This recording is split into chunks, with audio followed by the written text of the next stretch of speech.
Just last week, Michael Anthony Peroutka, chairman of the Anne Arundel County Council, introduced Resolution 3018, recognizing and declaring the humanity of preborn children.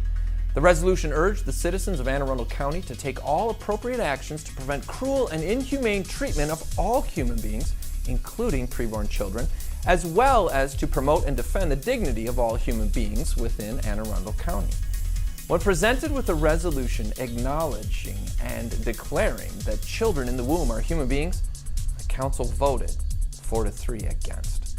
Peroutka then made the statement, and this begs the question, if they don't think the life inside the womb is human, then what species do they think it is? Despite the fact that humanity of the preborn was acknowledged by the President of Planned Parenthood more than 20 years ago, why couldn't Councilmen Grasso, Pruski, Smith, and Trumbauer vote for the obvious? One woman at the meeting made the following observation and statement. As a woman, I was stunned by the utter lack of self-government exhibited by female testifiers and their rudely clapping supporters, all opposing Chairman Peroutka's Resolution 3018. I fear for the soul of Anne Arundel County.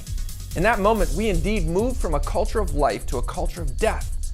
I pray for these councilmen to one day realize that on Judgment Day, there will be no attorney to defend their vote, nor any jury. Only sentencing with no appeal, just like abortion. The fact that these councilmen betrayed their oath of office and abandoned their God-given duty is appalling, to say the least. To reiterate Mr. Peroutka's question, if they don't believe life inside of the womb is human, then what species do they think it is?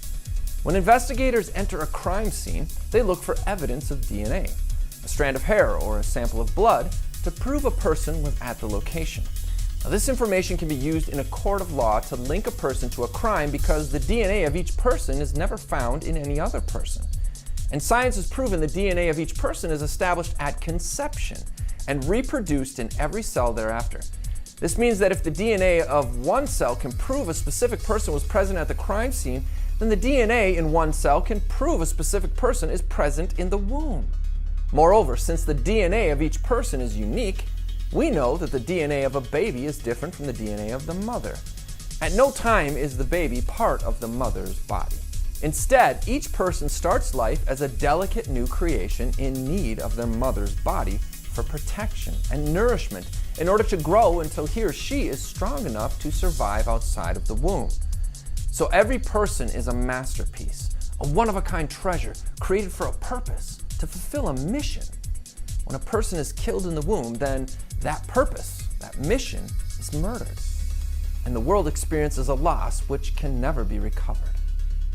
This is Jake MacAulay with the Institute on the Constitution, bringing you the American View.